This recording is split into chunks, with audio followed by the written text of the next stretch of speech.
What's up, everybody? Welcome back to Edible Knowledge, where I give you info on food you know and food you don't know. And speaking of food you probably know, today we're talking about limes. Limes are said to have originated around the Indonesian archipelago or mainland Asia. Arab traders later introduced the citrus to northern Africa and to Egypt in the 10th century. But get this, in the 19th century, British sailors were given a daily allowance of lemons, which were later switched to limes. But why? In order to prevent scurvy. Interesting.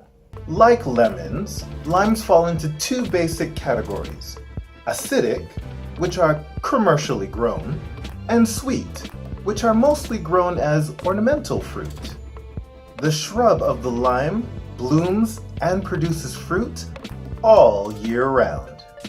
And like lemons, there are a bunch of different varieties of limes. For example, the Kaffir limes, key limes, Tahiti limes, Persian limes, and the Rangpur limes. These are actually a cross between a mandarin and a citron.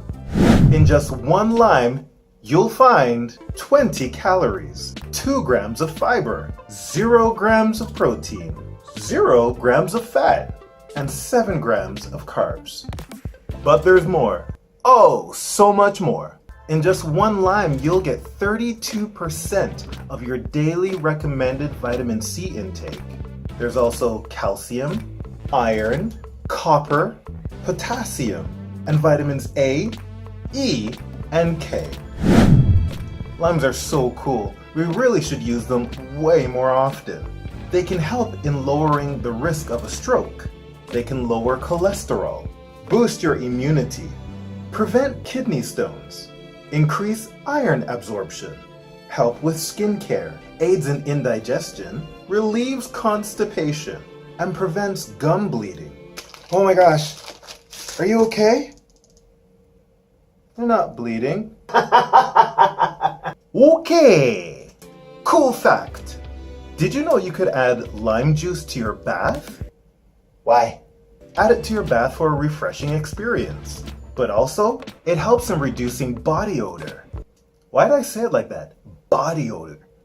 Body odor.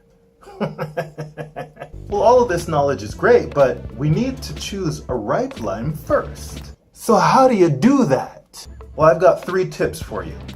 Number 1, check the color. You'll know when most lime varieties are ripe when they turn from a dark green to a light green or a yellow. Number 2, check the skin. Smooth and a little bumpy? Wrinkled and rough? Number 3, squeeze. A lime should give a little when you squeeze it. Alright, I'm done. I don't have any more to tell you. Well, other than leave a comment below, like, subscribe, and don't forget to hit that notification bell. Come on! That's it, that's all. I will see you next time, right back here on Edible Knowledge. Bye!